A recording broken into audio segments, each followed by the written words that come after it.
So here's what's so cool about this, is everybody has seen, all the videos we put out for Eternal, which all look like the weapon looks absolutely amazing, where it normally is on that side coming off, and you see that perspective. But again, it's crazy to see, like, you just change the dimension, you change the perspective of like where that weapon's coming from. All of a sudden it gets clapped, it gets centered, and like.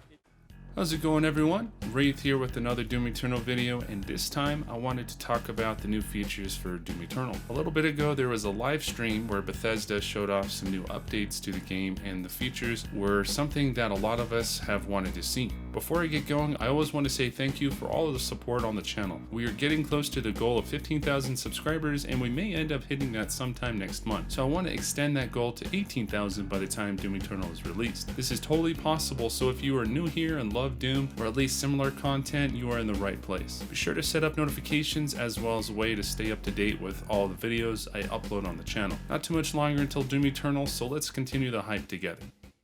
Over the course of time since Doom Eternal was first revealed, the hype for the game has constantly grown and stayed strong. The Doom community and Slayers Club have been places to go as a way to find out more info on the game and to see what else we would have in store for the game. As of recently, there was a stream showing off quite a bit of new content and some things that have been revealed, but this time showing what they would look like in the actual game. The stream was to initially celebrate the 26th anniversary of the original Doom game among the Slayers Club throughout the year, and so we had both Jason and Joshua from Bethesda host the stream. They have been doing these kinds of streams for some time and have a lot of respect in the community. It's always good to see familiar faces to show us some cool things and at the same time see their excitement for the game. The first big thing that they revealed to us were about the skins that you can earn from the Slayers Club. For those who have been part of the club for some time have already seen these skins, and those of you who have already watched my other video about the skins in the game have seen them there as well. For those who haven't seen that video yet, I'll leave a link in the description below. Anyway, the cool part was that we got to actually see what the skins would look like in the game. Before, we only got to see them as concept art and could only have an idea on what they would look like in the game engine.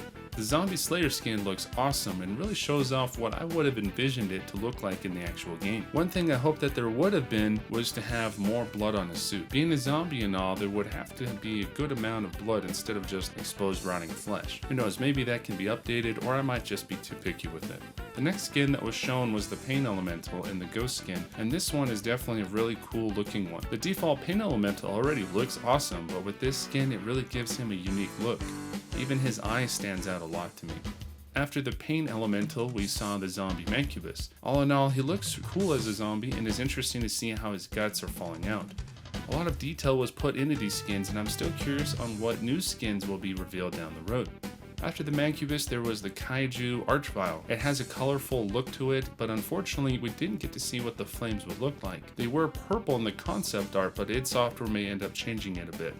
The name Kaiju actually has a lot of meaning to it and is Japanese for those who don't know. It means a strange monster, but in English it also has a meaning of monster or a giant monster. Now of course the Archvile isn't really a giant for the most part, but the name may be referencing the Kaiju from Pacific Rim, where one of the game directors, Hugo Martin, did some work for the first film. So it may just be a little Easter egg of some kind, or it may just be referencing the whole monster namesake in Japanese culture. Let me know what you guys think about that.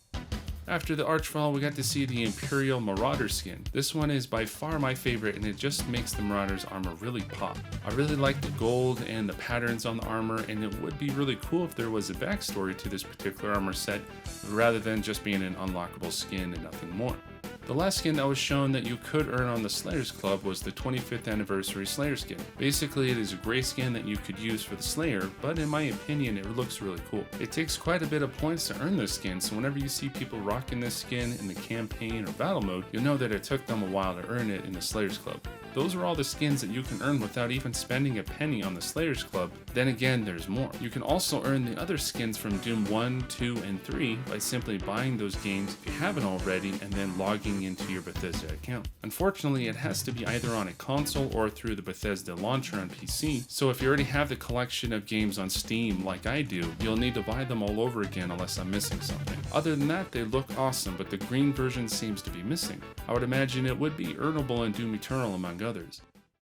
Besides the skins that could be used in Doom Eternal, the UI had a huge overhaul to allow a ton of customization for many different kinds of playstyles. One such thing that is huge for many is the option to change the overall look of the HUD. When we first experienced it in the Mars Core demo, there have been a lot of criticisms on how bright it looked and how colorful it was. Now we have the option to change all of that. Zaus54 is someone I have mentioned in previous videos, posted something on his Twitter about the UI settings and their descriptions. Huge credit for him for doing that work and compiling it. The first part I wanted to point out are the options that change the color of the HUD. You'll be able to choose the themes such as the default, demon, amber, sentinel, UAC, or exterminator. Each theme will have their own unique color scheme, and on top of that you can still customize it a bit more. Opacity and color blindness, etc. are among other many options to choose from, and this time around id Software are really making it worthwhile for many kinds of preferences. Most of the settings are pretty typical in a modern shooter, but there are a few options that really stand out. One such option is to either enable or disable the Doom level increase. This one caught my eye, and to be honest, I'm not too sure on what it will actually do. It might have something to do with the amount of demons that will be more present in certain arenas, or it has something to do with a meter that can be used after being completely filled. It also could be a way to progressively increase the difficulty throughout the campaign. Honestly, this is something that is a huge mystery, so if you guys have any ideas on it, let me know in the comment section. Another thing that was interesting to see was the Sentinel armor that can be activated when fighting a boss. It could be something similar to a God mode or Mega Armor kind of thing, as a way to give you a little bit more of an edge when fighting a boss and of course losing a ton. I wouldn't really say that the bosses in the Doom franchise have been super difficult, but for the casual player they can be near impossible at times. I would also assume that many Doom veterans would just disable it as a way to have more of a challenge, but we may have to wait and see how the bosses in Doom Eternal will be like before really seeing how that option will play out. For the most part, we have no idea on who the bosses will even be, so if the Tyrant or Doom Hunter, for instance, are not bosses, then it's still a mystery on who we will be able to come across. Another interesting option in the settings menu was the option to have empowered demons or not in the campaign. We know that this isn't the option for invasion, as that mode will be available after release and may have a different way to activate it. So this option may be a way to spawn in demons that have more abilities or have more health points and will take a bit longer to kill. We've seen things like this in other games, and it definitely adds a bit more of a challenge to each playthrough. The Halo games, for example, have a skull that you can activate to allow enemies to overall be stronger, more agile, and throw more grenades. Doom Eternal may be like this. Moving on, we are able to confirm a huge fan request to have centered look available in the game. For those who like centered look, it really gives a sense of nostalgia to when we all played the original games. It was really fun to use in a modern Doom game such as Doom 2016, and it kind of allowed you to have a unique playthrough. It can take some time getting used to it, but I really enjoy using that mode. Not to mention, in the stream, the heavy cannons seem to have a bit more of a punch to it. There have been quite a bit of complaints in the community about the heavy cannons sounding a bit weak, but now it seems like the sound is a bit more convincing. I'd recommend listening on some good headphones or speakers to really take advantage of how the change of the gun sounds. It'll obviously make a difference. On that side coming off, and you see that perspective, but again, it's crazy to see, like, you just change the dimension, you change the perspective of like where that weapon's coming from, all of a sudden it gets classic, gets centered, and like it totally... After seeing the centered look feature, we were able to see some Doom 64 gameplay, which has a ton of settings and new things added to it. By playing on PC, you'll be able to adjust some of the typical settings such as your FPS limit, anti-aliasing, field of view, etc. However, a cool feature that you can use on any version is to use either red or green blood. For those who didn't watch the stream, the green blood was used in Japan instead of it being red. Growing up, I actually didn't have the opportunity to play Doom 64, even though I had an N64 and had many other big titles like GoldenEye, etc.